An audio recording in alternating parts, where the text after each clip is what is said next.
Okay. Hi, my name is Cecilia Tosh.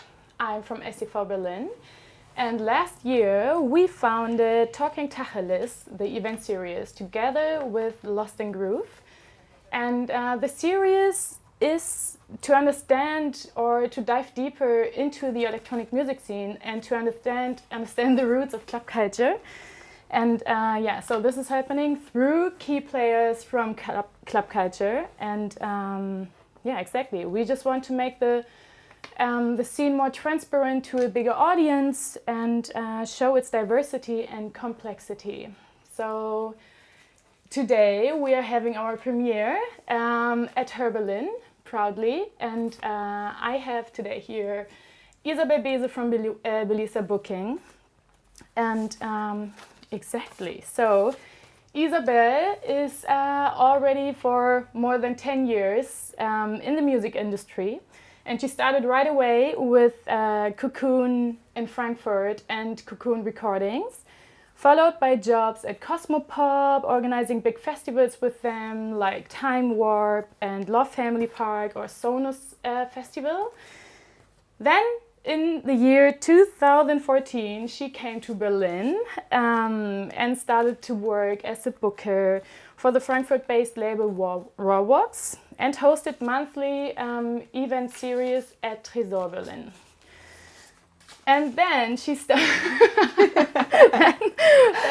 Isabelle started to, after all these experiences she gained or you gained, and the big network she created, she opened up her own agency, Belisa Booking, and has a pretty international booked roster of Alexis Cabrera, for example, Badem, cab drivers, Federico Molinari, Monica Ross, and other artists. So yeah, she's not just booking, she's not just doing the booking for them, but also organizing tours through South America, Asia, also North America, Australia, and last but not least, she is also a promoter.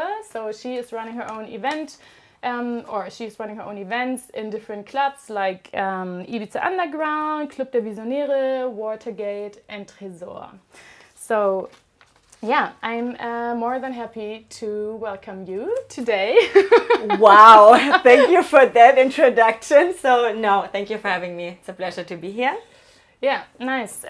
So to start directly, I just wonder, the whole situation, the last year with all the troubles, how did a booking agency, or how did you as a booking agency and booker deal with that?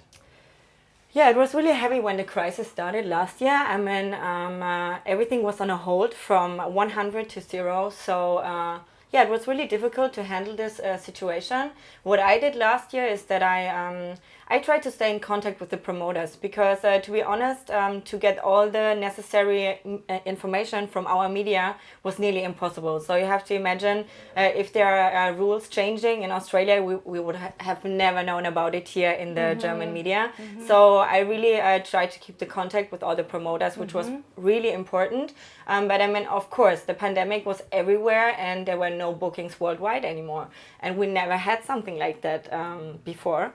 And I was really worrying about my artists, to be honest. But they started to work on different projects then. So everybody used the time in a positive way, I would say. Some of them were looking for new jobs to just survive. Some others were focusing more on music, new labels, new projects. So because before they were always traveling, no time for nothing. So and then it was also a good time to invest more time into music and into the studio. So this was a little positive side effect for last year, I would say. Yeah. But yeah, that's how everything started for us last year. But very nice to hear. I think it's like a key fact actually, and I think many people don't do too. So you stayed in contact with like all the, I don't know, contacts you have, all this, I think maybe even friendships all over the world. You had just to keep up to date it. I think many people also thought for themselves to see to survive. So, but it's great to use the network. And so how would you see, because I mean you gained a lot of experiences, and you must have a very big network with all the other promoters and clubs you're like dealing with and working with, and all the other artists. So how would you say that they did you see that the others did it the same way, or was I think unfortunately not, because worldwide it was a different situation. For example, we in Germany, we got help. We got like Corona money for self-employing people, so we could survive a bit or somehow. Okay, not that as good as before, but it was a different case. In most of the countries worldwide, they didn't receive any help. So of course, we lost already a lot of really nice clubs and really nice promoters I really love to work with. So it's really a sad situation, and I'm not sure if they are able to come back as before, or maybe they will never come back, and then some new promoters will show up and new clubs will open. It's not sure yet, but it affects the whole world. But as I said, I was really sad when I was in contact with different countries to realize, okay, fuck, we're already losing a lot of really nice clubs. So it's really traumatic. Yeah. Okay. And if you think about your day-to-day routine in the office, I don't know, did you have an office before? Do you have an office in the agency? Like, how did the day-to-day routine change? Okay, like I used to work in a co-working space because before I always had my little office in different record shops, because I always loved to have the connection with the records, because I'm a huge record collector. So anyways, it was always good to be surrounded by musicians and just have my space over there. But then I changed to another co-working space. It's called The Factory, which is a really lovely place to work, where to work. It was really nice. I really enjoyed it. But yeah, of course, I couldn't enter there anymore because it has a capacity of 3,000 people or something. So they had to shut it down completely. And since then I'm working from home. I mean, at the beginning I didn't have so much work because, of course, to be in contact with other promoters, I invested a bit of time, but you cannot compare it as before, because it was just a few hours I had to invest over there. Okay, still being in contact with my artists, which I'm anyways, but since then I'm at home. Okay, yeah. And I could imagine that the different artists you have, like, they do depend also on the bookings you're organizing for them. So I don't know, did you, or what I imagine is that you could have a lot of pressure also on your shoulder, maybe not directly from the artist, but just also a feeling, because you're a bit responsible for their income. So I don't know, is it true? Yeah, it's true, but I wouldn't say that when the crisis started I had more pressure as before, because already before the crisis, as a booker, you have always the pressure to get your artist gigs and to get them enough gigs. Yeah, so, and the right ones. Yeah, and the right ones. Yeah, so it's not an easy job, but I chose it. So there's always pressure, and now things are changing. Of course, now I still have to be on it. That's super important, so that I know about different restrictions in different countries. I need to know when things are moving forward again. And and so no, it's not more pressure, it's still pressure, and I have to change my way of working, because now it's a new topic I have to work on. I need to know about tests, about rules when they want to travel. What is the restriction? Are they able to go there? Are they not? Yeah, it's a new case for me, but I mean, it's always good to go out of your comfort zone and maybe learn a bit more. So it's a new topic for me, but it's crazy because it must be also, I don't know, like, the circumstances are changing non-stop. So I can imagine. But so in the last year, if there were any bookings, and maybe some artists or some companies got money from the stage, like in Germany, of course, it's like we are still in a very good position in comparison with the rest of the world, or some other countries, but still. Did you personally think about to change the industry in this hard time? That's a good question. So to be honest, I never thought about changing my industry, because my job is my passion, you know, like music is my love and my life.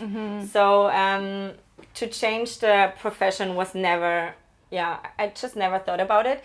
Sometimes I had a feeling that others, like people around me, they thought about it a lot, like, oh my God, Isabelle, maybe you have to change your job, you have to change the industry because you cannot work there anymore, and who knows when it will be normal again, and maybe then comes the next pandemic. And I was like, wow, okay.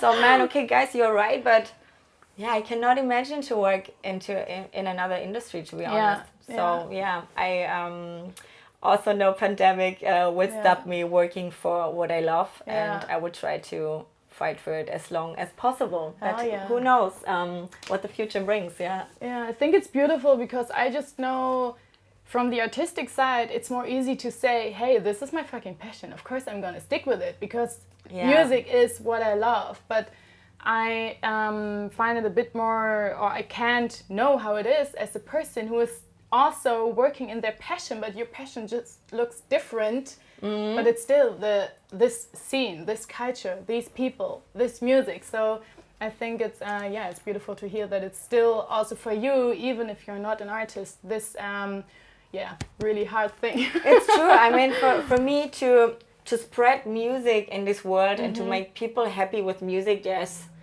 nothing which is what gives me more. This is the most beautiful thing for me, and to be honest, like, music is connecting people since ages, and it's a universal language everybody understands. So to work with something like that, it gives me a lot. So nice. But of course it's always a fact of, can you survive or not? So if I would be in another country, maybe I would have to take another job on board to just survive. But still, I would always try to keep my foot in the music industry and try to work for what I love. But you know, it's a bit of a tricky question. It's challenging, but yeah, for sure. And I think you almost answered that question, because music is your passion and spreading the music. So would you say this is also the biggest motivation you have for your job, or is there something what I don't know yet, or we don't know yet? My biggest motivation is the music. I do it because of the music, not because of the industry or something else, and also to bring people together. It's a really nice feeling. I mean, if I'm creating an event, for example, I think it must be a bit similar to DJs. I mean, even more, because they're creating the music, you know, they're making people dance, they're creating a certain vibe, there's some energy going on the dance floor. And if I'm the promoter, if I created a party, I did the lineup, I did the timetable, I did a bit of this. I created a tiny bit of this energy, what is going on over there. And if I can see people dancing there with a big smile and the artists are happy and everybody's happy, it's just a nice feeling, man. Yeah. And usually I'm also dancing over there, so it's good. So and if we look at the situation today, because now, like, I don't know, sun is shining, I'm actually a bit hot in my jacket, so even in Berlin, so even in Berlin, it's like, I don't know, the sun is coming out, and it feels like an open air once you walk down the canal, so, you know, the good vibes are coming out. And you also see that the bars are opening, some open air venues are reopening, like at the weekend we had our first open airs here legally, so this gives us a slim side of hope. True. I would say. But on the other hand, of course, like, nothing is sure, you know, the restrictions are always changing. So my question is, how do you plan for your agency for the summer if it's still unstable, but the summer seems to be great? But it looks pretty promising. Yeah, that's true. But no, like, the situation now, it really changed in the last month, because especially in other countries now, there is so much going on. Like, for example, Mexico, the US, there are parties everywhere. Also, like, Russia, Ukraine. Man, Russia in general is a huge rave. And I'm talking about, like, really, and I'm talking about indoor clubbing, like not like open air and with masks or distance or whatever. No, like it was before, man. They're doing raves, they're raving. It feels a bit normal. Also, UK is opening up. I'm in contact with a lot of promoters in UK, and I will maybe get some dates for Manchester. also Spain is opening up. So there's a lot of parties going on, you know, things are moving forward. So to compare it now, Germany and also Berlin, with the other countries, it feels like we are hanging a bit behind. But for now, like since after changing in the last month, I'm already working again. Yeah, luckily I'm working again, and I'm in contact with all the promoters, and I'm also working on a few tours already, like especially for Mexico, Latin America, South America, and the US. Wow. So I have something to do again. But if you look. Yeah, if you see the situation in Berlin, I mean, okay, on Friday the bars open up again. Also, the clubs have the possibility to open their outside area, the garden.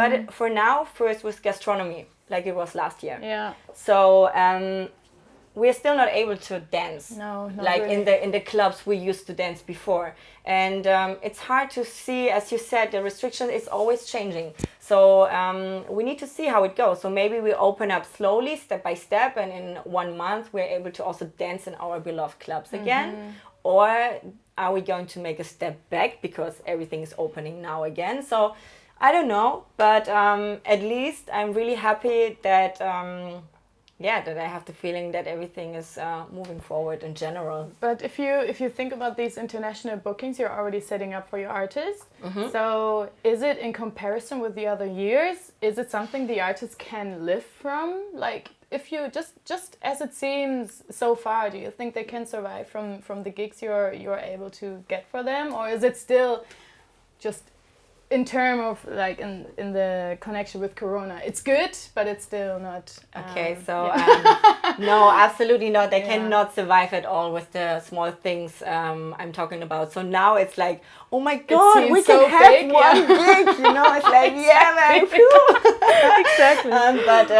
If you compare it to the years before, you know, it was like a lot of gigs, a lot of tours. You know, the guys were like touring through the whole world, and it was like every month was nearly booked. So you really cannot compare it. But as I said, it's for us now, since it was everything on a hold, and now one gig is like super nice. I know. Okay, I get you.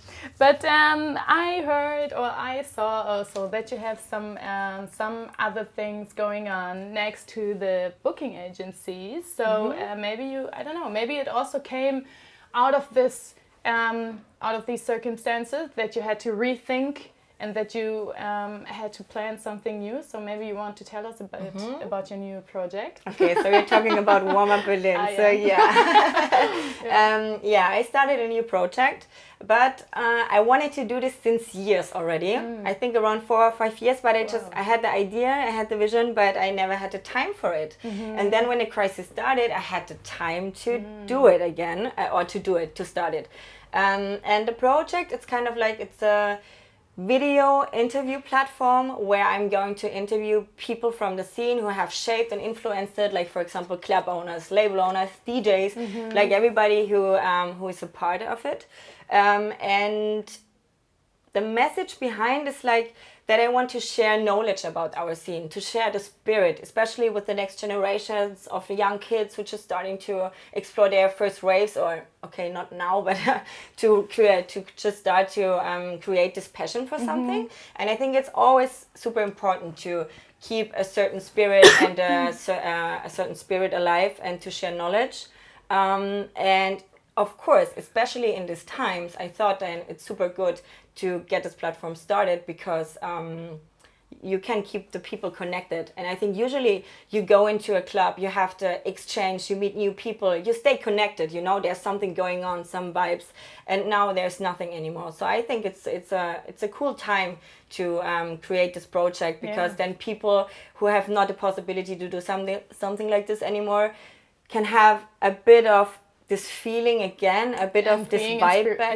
Inspired? Getting inspiration from these people who already... Yeah, true. And also receiving maybe motivation to see, never stop of what you love to do. And Okay, so just to make a clear picture, it's interview formats, right? So you're talking with these key players also from club culture. Yeah. And if you say platform, is it like digital platform, or do you even think about doing something offline once the restriction change, or I don't know, yeah, what is... So it's a video platform, and we have our own website, and people can watch it on YouTube. Like we have our own YouTube channel. It's not live, like we produce it, and I'm the moderator in the show. So it's just the other way around, and that's how we want to spread it for now. But maybe I would also love to work on a few live events, or usually because it's Friday evening, that's why it's warm up Berlin. So we warm up together, we start into the weekend. But of course, usually you're doing a warm up and then you go into a club. So it would be super nice if things are opening again, that we can have a warm up with a certain amount of people together, and then start together into the weekend. So we can have also like a little audience over there watching us. Like imagine here now 20 people with us in this. Exactly. Also having these direct questions maybe. Oh, okay, sorry guys. About direct questions. I forgot.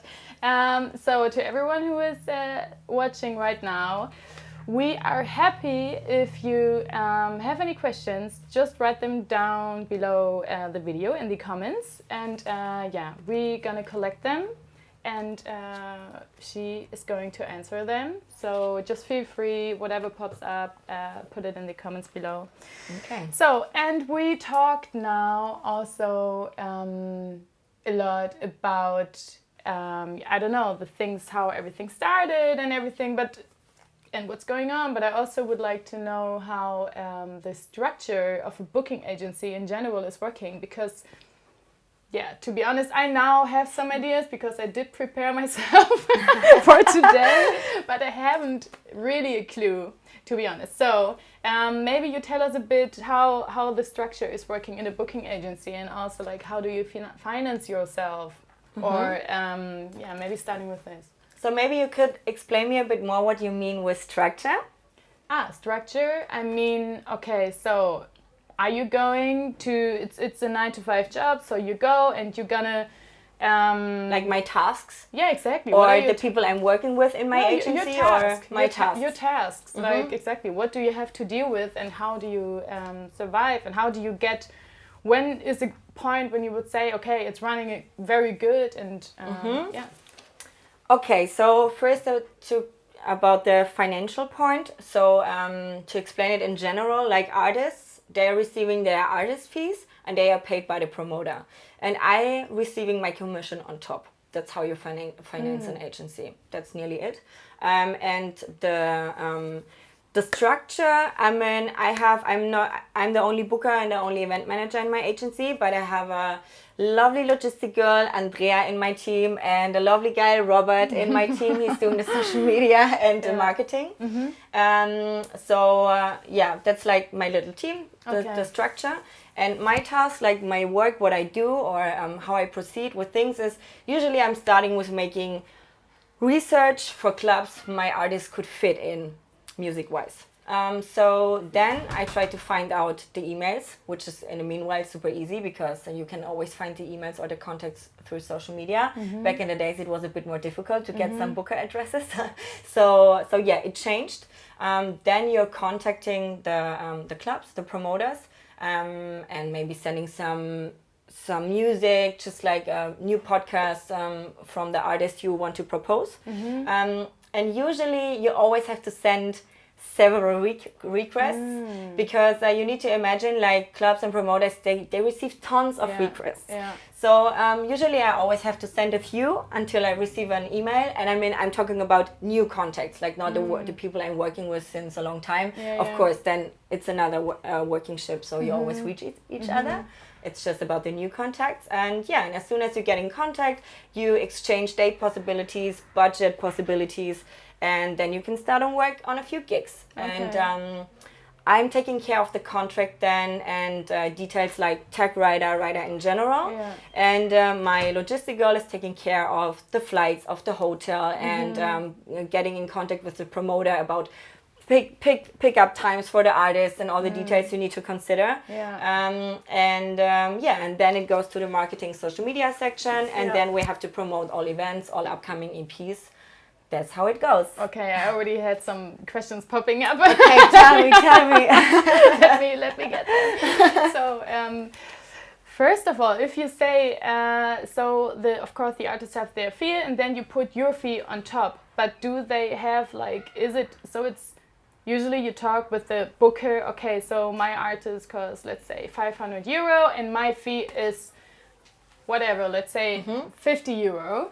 And so you also say it this way, or is it like, okay, so this would be my artist is 600 and you just take it, you just take your part, or how clear? No, like I have a specific amount of commission, like percentage. It's always the same. Agents do have different percentages. It depends on the agency and it depends on the artist, I think. And my commission is always on top of the artist fee, and both is paid by the promoter. So not my artist is paying my booking fee, it's always paid by the promoter. So if you want to book an artist, you always have to consider the artist fee, the booking fee. I mean, if the artist is belonging to an agency, of course, then the flight costs, the hotel costs, like any upcoming costs. So that's up to you if you are a promoter and you want to book some artists. Okay, got it. I didn't actually think about that. You also have to write all these emails still, because in my head sometimes it's more like, oh yeah, you have all these great artists, so the people would like standing just in line to book them, you know. I mean, I mean, there are so many beautiful and really established artists out there. So you always have to do a bit of an effort. I mean, in my case, I do it. And because I want to succeed as much as possible, and I want to place my artists as much as possible. And I have 7 on my roster now. So it's a lot. And there's just so many people out there that you have to always be on it and behind it. Yeah, makes sense. And what would you say? So let's say I would like to be an artist in your booking agency, and I don't have no fucking clue how I would get an agency. So is it like I'm writing you a mail and saying, okay, here, this is Cecilia Tosh, and I did this and this and this, and maybe you want to listen through. I think I really would fit in your booking, or is it you who is choosing and really picking just like the people who you want to work with, or how is this process? Okay, so good question. In my case, all the artists who are in my agency and my roster, they contacted me. But it's not like 100, because they are all established DJs, no newcomer. And it's not like, okay, Isabelle, sometimes it was like, Isabelle, I want to be in your agency. But usually it's like, okay, we're thinking about to joining your agency, but we are also in contact maybe with others. And then because it's a decision, it's a really important decision for both sides. Because not only I do the decision, you have to meet, you have to sit together, and different agents and different artists have different expectations. So of course you have to talk about it. And then you have to see if you get along with each other. And for me, for example, it's super important that I have a good vibe with the artist I'm working with. I could never work with somebody in my agency, a person I don't like. It's just if there's no vibe, it's no chance, you know. But I think it's like that from both sides. Also, like working together, closely together as a booker and as an artist for both sides is really a trusting base. So it's a really important point. So sometimes you have to meet several times to discuss different things, and then after a while, we both do the decision. So sometimes I was like, okay, we can do it, but the artist still had to think about if he fits the agency, or if he would fit maybe another agency a bit better. So you need to give them the time to think about it, because it's a really, really important decision. And all the artists in my roster, they had the experience, they joined agencies in the past, so they know how it goes. They know positive sides, negative. They know what they don't want. Yeah, that's true. And I can give an example. For example, some of my artists, they used to work with for example, one guy in South America, and he's doing the tours in Argentina for them for years, and he's doing a pretty good job. But then they are applying for me. They want to be exclusive with me in my agency. And then they say, okay, but we still would love to keep this guy only for Argentina. Would you be up for it? And there are some agents or some agencies, they say, okay, no, if you want to come to us, you are exclusive with us, and we're taking care of all the countries. In my case, it's a bit different, because I think if there are people and they're working together since years, it's always good to connect, and sometimes together you can create more. So you need to be realistic about it. And you also don't know as much about the club culture in Argentina.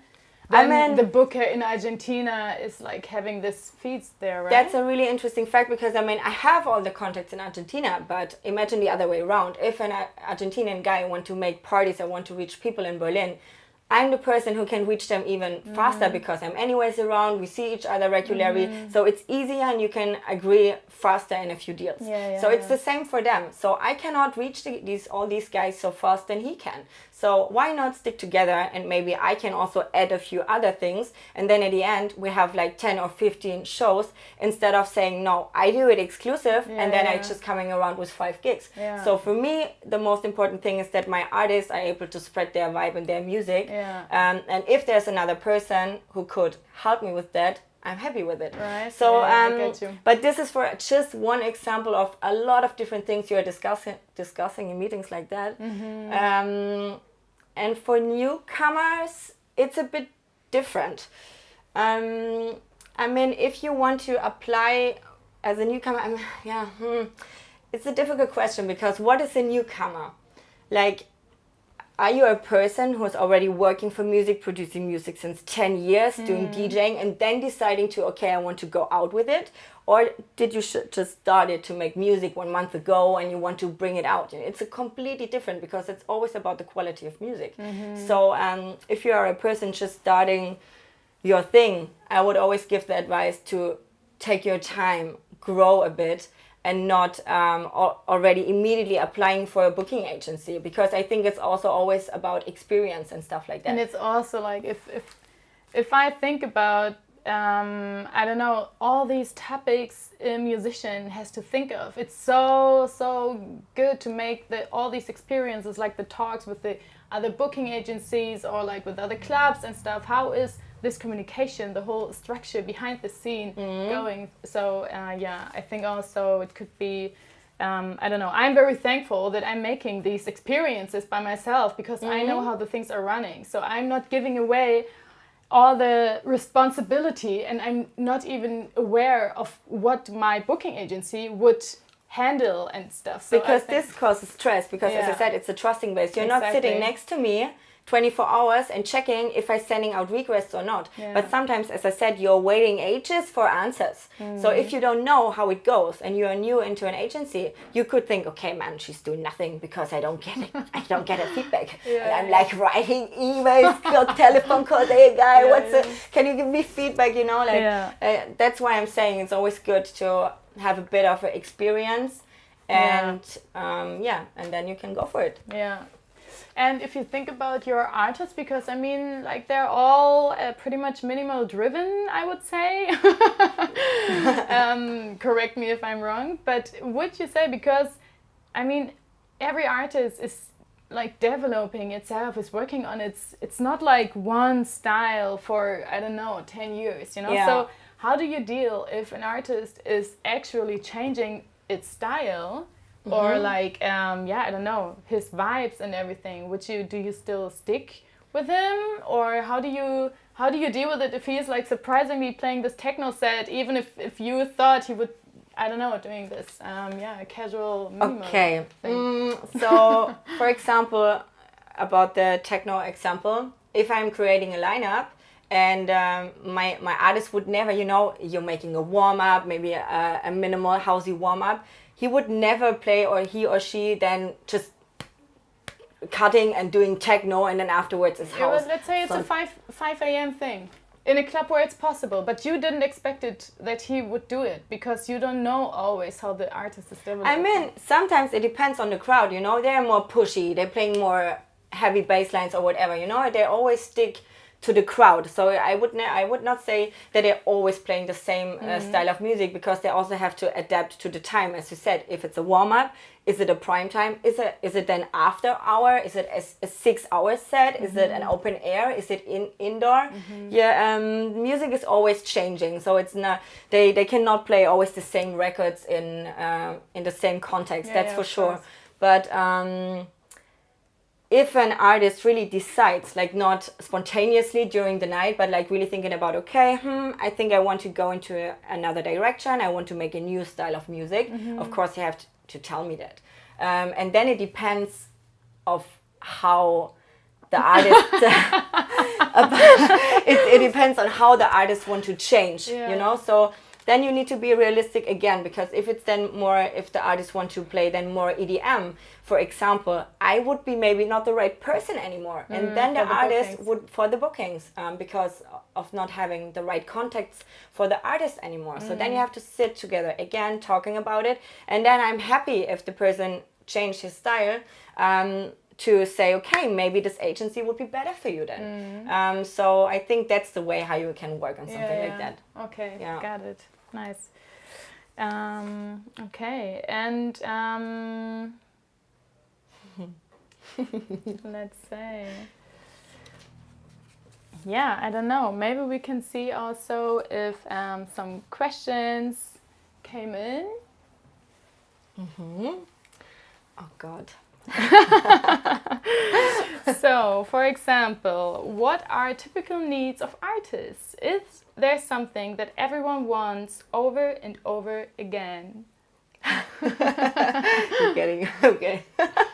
Okay. So I mentioned already before the technical writer and the writer. So as an artist, you have always specific wishes about your equipment, and then the club has to provide the equipment, for example. But it's always different, no? It always depends the artist. Then you have, on the right side you have wishes like your favorite drinks, hotel wishes, whatever. It's just like, you know, it's a personal thing. So I would not say that there's like a general rule about it. If it's about gigs and writers. Okay. If that answered the question. And what would you think? So what was your best moment at one of your own parties or with your artists? If you think about these moments. That's a really beautiful question. Let me think. Because I had so many really beautiful moments during my nights. As I said, when there's a good party, people are happy, my artists are happy. You can always and you're on the dance. Yeah, you can always find me front row then, dancing and enjoying the night. And I had these moments like really often. And with my artists, I have also so many beautiful memories and moments, because I'm a really lucky girl. I have a really close connection to my artists. So it's really familiar, and we're also meeting like private and not only for work. It's not only about work. So there's a certain connection between us, which also creates even more special moments than during the night, because it's not like I never feel like it's my event and the artist say, okay, it's my DJ set. No, it's us, you know, we are like a family and we're creating something and we're celebrating it together. So there are a lot of moments like this, luckily. Yeah. Okay, and also the artists in your agency, do they connect well and do they hang out or? Yeah. Yeah. Okay, nice. Of course. Nice. Yeah, they're like my artists. They know, like most of them, they know them each other even longer than I know them. So sometimes they have a friendship of 20 years and I know them for 10 years now. Yeah, so it's a little family, I would say. Yeah. And sometimes I just think like it seems that in club culture you need to have this vitamin B. So if you don't have these contacts to this club and this booker and, you know, this DJ, it's so hard to get in. It's not just that it seems. I know that it is like this for many musicians actually, just to enter into the scene, you know, to get the first gigs. But and you already also said like, okay, so they are all established musicians, but how is it like for a newcomer just you know, it's sometimes just so, it can be very hard also to get in contact with the clubs or the bookers. So it's true. How would you say, without taking this motivation, and they have to fight for 5 years all alone, like maybe you have even an idea or like a hint for newcomers who are new but who are fucking great, and like, you know, we have a lot of people like that. So for me, I think it's always good. It might sound stupid, but if you are a raver, if you go, no, like really, if you love what you do, you go out, you know, and it doesn't matter if it's DJs or bookers. I know like people working in the scene, you always start to explore what you love. So you go out, you meet people, you know, that's what it is about. You know, just go out, and during the night you will meet a lot of people, and then you will get to know more and more people, and then it comes naturally, I would say, because if you are in this certain area around all the time, you get to know about a lot of people, and then you can share your music. You say, hey, okay, I'm also a musician. Oh, nice, send me something. I know this guy is running a super nice label, you know, and then ideas and coming up, and that's how you get to start to being connected, and then you can grow slowly. And also another really important advice, I think, for newcomer is do it with passion or leave it. You know, like you have to think about why you want to do it. Do you want to do it because of a hype? Because to being a DJ is super cool. I think you might not succeed because everything needs time, and you're only investing time if you really love something. So or if you really want something, but you know what I mean. So take your time to grow, not being like, okay, I want it now. No, take your time, you know, and then everything will come automatically if you really want it. Sounds a bit spiritual, but I think it's like that. And that's how you can connect. And then what I also think, what is really important for newcomers is feedback. So if you start to do something and you're producing or you're making music, you know, you need to get feedback.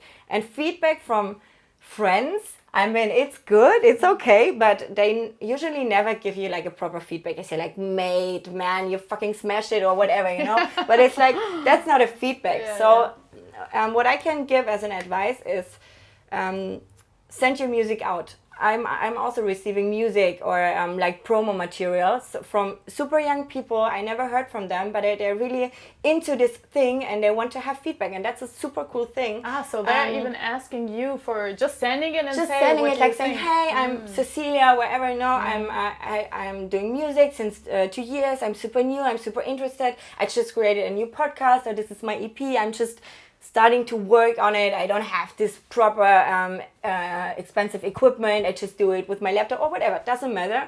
Just send music to maybe people who you think who can give you a nice feedback. Agencies, labels, go to record shops, ask about their opinion. I don't know. And then get a proper feedback, because then negative feedback as positive feedback make you to develop and gives you the opportunity to reflect to grow and to change your style. And as soon as you're feeling really 100% comfortable and you think, okay, now I'm ready to kill it, you know, like doesn't matter if it's a DJ set or a production, then you can go, man. Then you have maybe also all the contacts around, or you can ask around, hey, do you know somebody who might be interested into that sound? And that's how it goes, I think. I also think you mentioned something very nice, because when you, for example, go out and you're like a real waver and you're meeting all these people, and this is like from my experience, because I met so often on festivals or something, people who said like, oh no, sounds great, send me your stuff. And I'm like, oh yeah, I'm gonna do it. But I take it for granted. So it's not like, even if it seems they're all just talking, just do it and like stay on it, you know. And like so many great things happen just because of this tiny moments. But I'm taking it serious, and many people think like, oh yeah, but you know, we were all drunk, it was a party, whatever. No, fuck it. He will probably really remember, or at least there is like a higher, you know, possibility. So I think also stick on this tiny possibility if they seem to pop up, and just take them serious and try it. I totally agree. Yeah. You should always take the chance. I mean, of course, sometimes it's really, hard to, as an agency or as a label, to answer all the promotion material you get. You know, Yeah. sometimes you get so many links, so much music, so many sets. Yeah. You cannot answer it immediately. Even I had problems to do it. I maybe send like, okay, hey, I'm super stressed right now, or I'm pretty busy. I will get back to you. You know, to just, okay, you know, it will come something, and then maybe it will be a few months later. But I try to do it. And a few people, of course, they are too busy to do it. But then don't give up, or don't think, they just said it and they're not interested. Just keep on going, man. Exactly. Keep on sending it, and Yeah. Okay, we have 2 questions left, and then unfortunately our talk is already over. So, as part of the scene, do you notice a change over the last 10 to 15 years? Do you think it's still underground? Oh, wow, that's my question. Of course, there's always a change. So, and if you compare it to the 90s and to now, it's a huge change. I mean, as longer as you have something, you still have the underground, but also you have the mainstream, and we have like the mainstream like crazy now, like huge festivals and different kind of music, but underground is still there. And I think that's the good thing, and they're keeping the, I think, the real and authentic spirit alive. And you can always find people burning for it. So I would not say that we don't have it anymore, but of course it's changing. More people like it, more people see it that way or that way. So there's a little split, I think, in if it's about the music, and because it's like, okay, now I'm super underground, now I'm, you know, I don't like the commercial, you know, like the commercial stuff is like a bit of a fight. Yeah. But I mean, you have to accept any genre or any how do you say, any change, because I think it's a normal thing, and choose what you love, and like that you can enjoy it. So yeah, I think that's Okay. hard question. And the last one, did you never thought about DJing yourself? If you're a great collector, as you already Man, why mentioned. everybody's asking me that? Okay, so even my DJs want to push me and say, hey, Isabelle, come on, not today, back to back or whatever. Yeah. So, I thought about it, but it's not my main case, because I love to work for the artists. I love to push them. I'm a record collector. I love music, and maybe it might be cool to have one set in the future, a special one, to present the music I love and I want to share, because of course records are always about emotions, and I would love to spread these feelings. I have to like the connection I have to my records. It would be nice, but my main focus is to dance. So I really enjoy to being just there and having others playing the music and being, because I'm also a raver. So I would love to stay and be a raver, and maybe, in the future I will have a DJ set, but it's not the main focus for now. I could really imagine, if you're like a collector and if you enjoy dancing so much, once you get into the feeling of creating the whole vibe or the whole nice. set, I think you're gonna enjoy it. I'm pretty sure. Yeah. And it's also, but what I could imagine is like, if you're handling and dealing with all these great artists, and also like you're in contact with this people who have also expectations to the artist, probably there's like this maybe barrier. Do you say barrier? Yeah, you know, this so. wall. I know what you mean, where you feel like, okay, fuck, if I go out there now, you know, you have to show off or something, and maybe this is not. I don't know if this is I don't true, think but- no. I don't pressure about others, you know, or about others' Okay, great. opinions. It's really not about that. It's just not my. I mean, I have also turntables and a DJ booth and everything settled at home. Yeah. I have also a few mixing skills, but I'm not like a professional DJ, you know. It's like at the very beginning, I would say. But as I said, I enjoy more when we're coming from a party and we maybe have a little after at my place. I really enjoy when others playing my records. And this is something, really. Because it's like a new combination, and it's like creating something. And you know the track so well. So true. And sometimes I'm buying a record only because of one track, but the person is choosing another one, mixing it, whatever, you know. I'm like, wow, what's that? It's really, I like that. And yeah, who knows? We will see what the future brings. But for Okay. now, I enjoy it more to focus on that. Okay, Yeah. great. No, I'm really happy that you took your time and that we had you here. Thank you so And, much for the invitation. I really enjoyed it. Yeah. I hope the guys outside enjoyed it too. And yeah. You can all check Isabelle Beese out, or also like Belisa booking with these great artists, and Warm Up Berlin. You can also check out SEV Berlin and Talking Tacheles, of course. And yeah, thanks for tuning in. I'm Cecilia Tosh, and I'm saying goodbye. And there's some people dancing outside the windows. Yeah, from here it's ciao ciao. Thank you. Ciao guys, enjoy the music.